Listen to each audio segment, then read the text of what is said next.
Good morning, friends. Today's our topic discussion is Hodgkin's lymphoma. In the last previous videos, we have discussed about the non-Hodgkin's lymphomas, and today we will see the Hodgkin's lymphoma and its subtypes. Myself, Dr. S.K. Sutrakar, Department of Pathology. So, if we go through the Hodgkin's lymphoma, initially it was described by the Thomas Hodgkins in 1832, and it accounts around 20 to 30% of all lymphomas, and overall males are usually affected, and there is a Y model peak in case of Hodgkin's lymphoma. Some subtypes usually occur at adult, and second peak was at fifth decade or after 50 years. So these malignant lymphoma, basically they are characterized by presence of a special type of giant cells. They are called as Reed-Steinberg cells, and these cells basically they present in a reactive inflammatory background. So the background is mainly consists of neutrophils, eosinophils, and lymphocytes, and some subtypes there is a presence of various amount of fibrosis also there. So these are the three important features: the Reed-Steinberg cells, the reactive inflammatory cells in the background, and the fibrosis.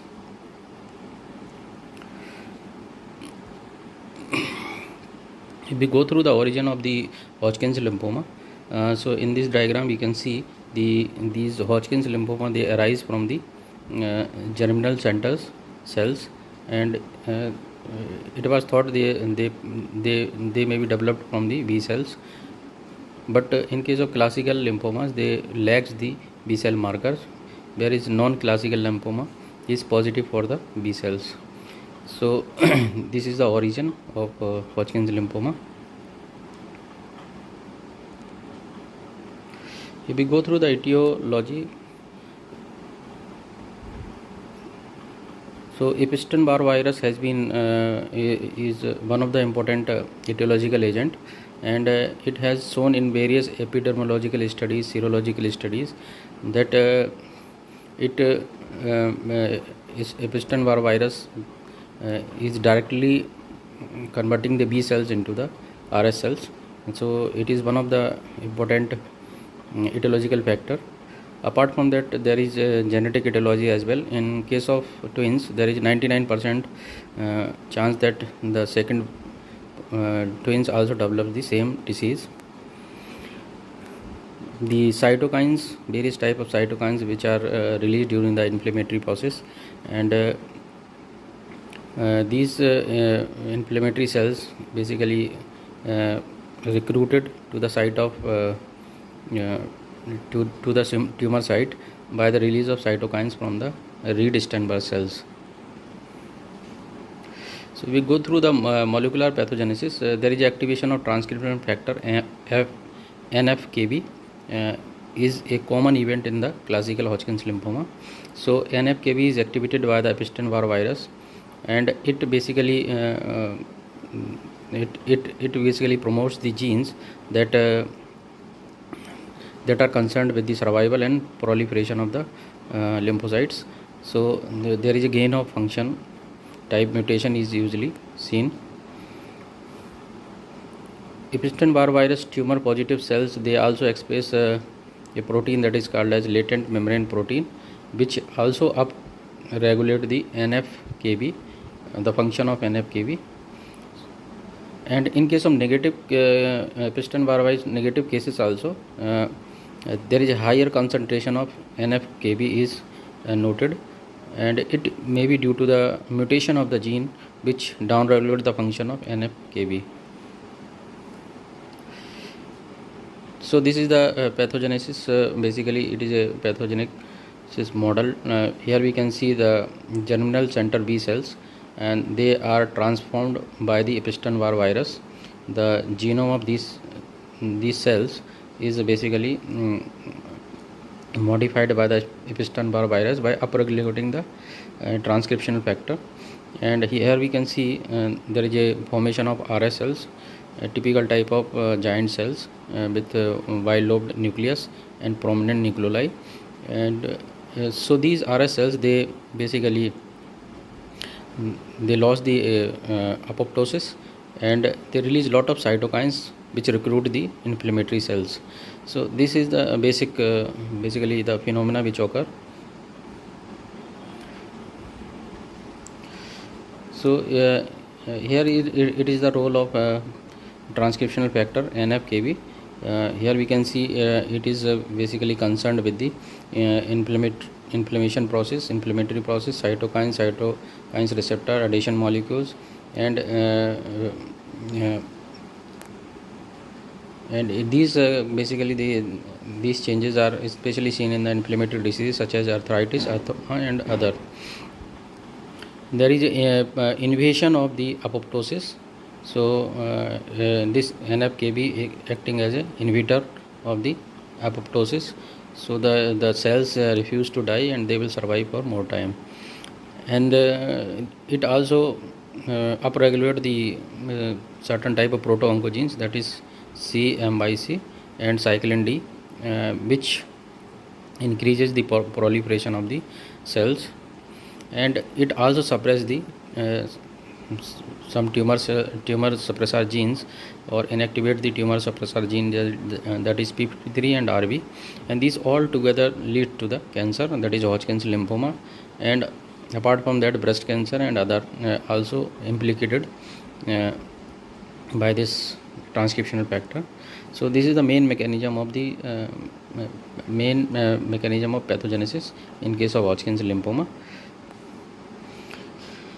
So if we go through the RS cells, because these cells are basically they are characteristics of Hodgkin's lymphoma. So if we discuss about the RS cells, these are the large cells. They are having 30 to 50 microns in size, and either they are multinucleated or have a bilobed nucleus with a prominent eosinophilic inclusion like nucleoli. So here in the diagram we can see the large cells and with large nuclei, and both the nuclei having prominent nucleoli, and it basically resembles as owl eye appearance. Here we can see it is a typical owl eye appearance is seen. And these Redisenberg cells, they are basically positive for CD15 and 30, and they are usually negative for the CD20 and CD45. So this B cell marker CD20 is usually negative in case of classical Hodgkin's lymphoma. The presence of these cells in necessary in the diagnosis of Hodgkin's lymphoma. So they are considered to be the key feature in case of Hodgkin's lymphoma. So if we go through the RS types, there are different type of Redisenberg cells which we can see under the microscopic examination.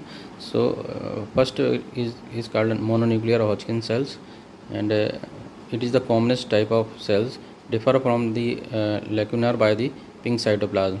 So first one is the mononuclear Hodgkin cell, second one is a Y-nucleated cell, or it is owl eye appearance is seen basically, and the third one is the lacunar. Here during the processing there is a formation of lacuna around the giant cell, and it is also one of the type of Redisenberg cells.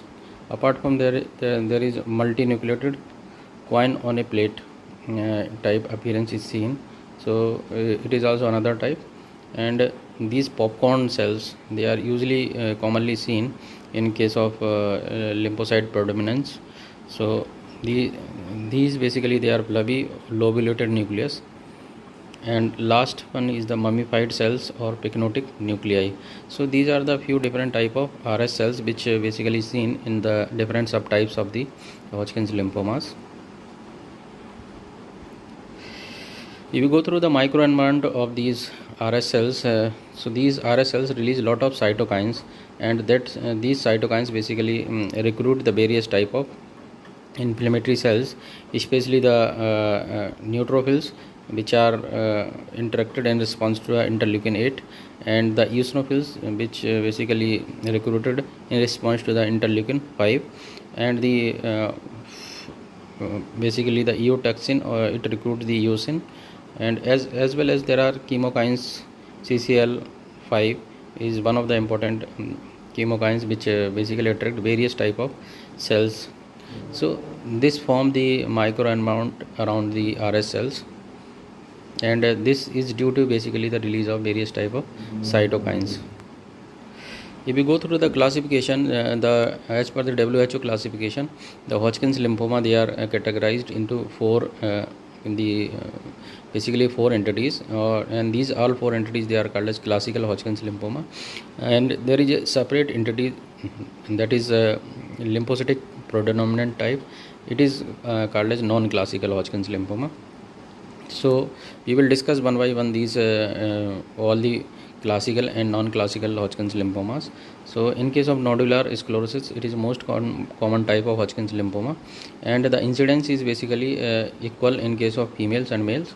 And RS cells variant is of lacunar cell type, and here in this we can see the clear spacing basically surrounding the cell, and these cells are CD15 positive and CD30 positive, and they are not associated with Epstein-Barr virus, and they have the excellent prognosis in case of nodular sclerosis type, and adolescent and adults are usually affected by this disease. Second is the mixed cellularity type. It is most common type of Hodgkin's lymphoma in India, and it is more common in males as compared to the females, and has eosinophils and plasma cells and maximum number of the Reed-Steinberg cells. So this is a typical feature, microscopic feature, and these cells, they are also CD15 and 30 positive, and they usually associated with the Epstein-Barr virus, and the prognosis is very good. Their prognosis is also good, and biphagic incidence is seen in young adults as well as and more than 55 years of age.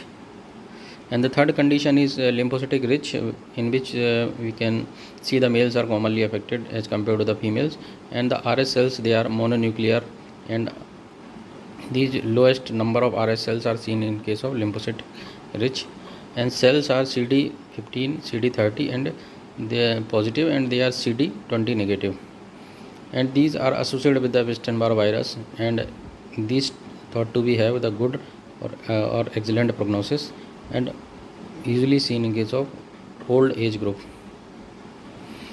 Fourth is the lymphocytic depleted or depletion type. It is associated with, usually it is associated with the HIV infection, and the males are commonly affected, and 3 unique RS cells, pleomorphic, mummified or necrobiotic type is usually seen. Maximum area of necrosis is evident in case of lymphocyte depletion, and the cells are there CD15 positive and CD30 positive, and they are also associated with Epstein-Barr virus and have the poor prognosis. And fifth category is it is also called a non-classical category. It is the lymphocyte predominant type, in which the males are commonly affected, and LS cells or popcorn cells is basically seen in this condition, or this is type a special type of RS cells, and other cells is scanty. Usually the B cells they are absent, and RS cells, they are positive for the CD20 but they are negative for the CD15 and CD30, which differentiate from the classical Hodgkin's lymphoma, and they are also positive for the BCL6 and EMA. Positivity is also seen, and they are not usually associated with the Epstein-Barr virus, and they have the excellent prognosis and usually seen in the young males. So this is the classification and a overview of the subtypes of Hodgkin's lymphoma. So if we go one by one, the nodular sclerosis, as we have discussed, that there is a special type of Reed-Steinberg cells which are having lacunar type of morphology. So here we can see a lot of collagenous bands in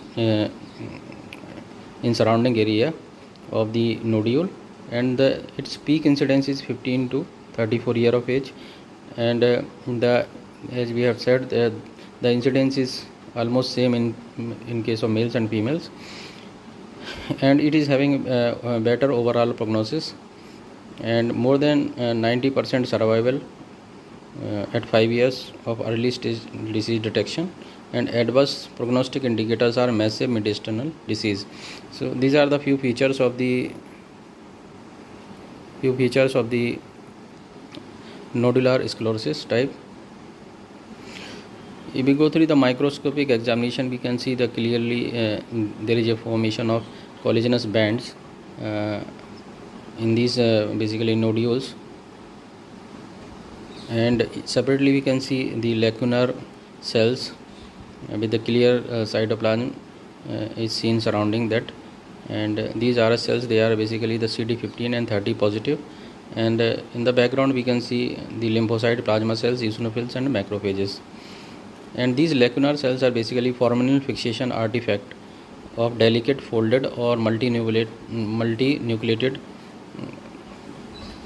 nuclei surrounded by the abundant pale cytoplasm, often disrupted or retracted during the cutting of the section with the formalin.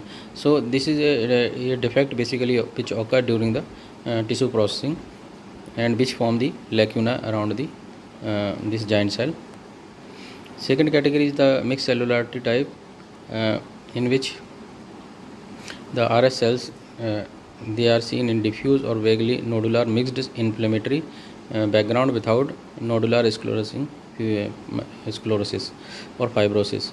So this is the second variety in which we can see the polymorphous population of reactive inflammatory cells, and along with the presence of RS cells. 20 to 30% of all cases of classical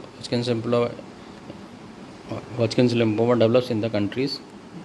In developing countries is seen more frequent in HIV infection, and no bimodal age distribution. Median age is around 38 years, and males are commonly affected as compared to the females.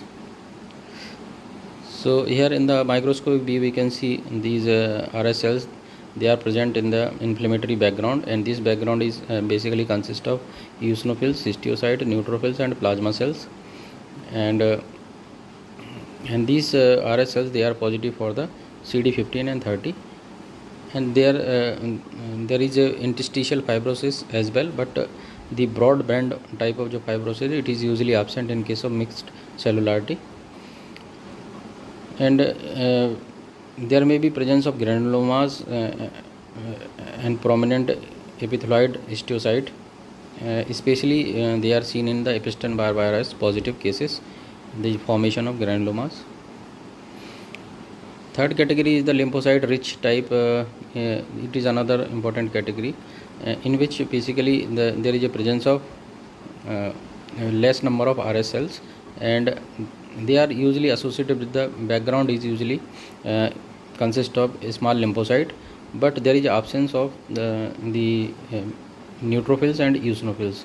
So this is very important, which differentiate from this entity from the mixed cellularity type, in which we can see the inflammatory background which is consist of mainly neutrophils and eosinophils and lymphocytes. But in case of lymphocyte rich, it is the inflammatory cells, they are mainly consist of small lymphocyte, but there is absence of neutrophils and eosinophils. And it is the 5% of all classical Hodgkin's lymphoma, and the median age is around 43 years, and males are commonly affected as compared to the females. So this is a microscopic view. Here we can see these cells, they are these RS cells, basically they are CD15 and 30 positive, but they are negative for the CD20. So there are two type of growth pattern usually seen, either it is nodular form, which is a commonest type, or diffuse form, which is a rare type. And nodule composed of lymphocytes. Nodule composed of small lymphocytes may have the eccentric small or aggregated germinal centers. So there is no eosinophil or no neutrophils are usually seen. And these redistinguished cells, they basically resembles to the mononuclear lacunar type cells, and this CD20 is basically help in differentiating with the lymphocyte predominance type, in which that CD20 is positive. So lymphocyte rich can be differentiated by this CD20 markers from the lymphocyte predominance type. Another fourth condition is lymphocyte depletion, or in this subtype, it is rich in Hodgkin's Reed-Sternberg cells, and there is a depletion of non-neoplastic cells, especially the small lymphocyte. They are depleted.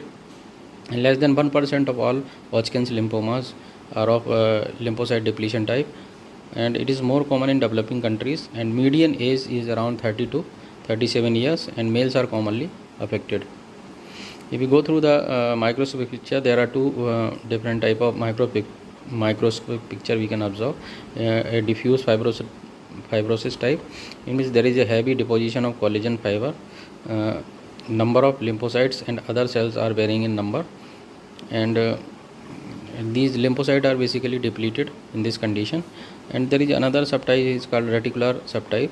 It is characterized by the large number of the diagnostic RS cells among the atypical mononuclear cells, and areas of necrosis are very common in case of reticular subtypes.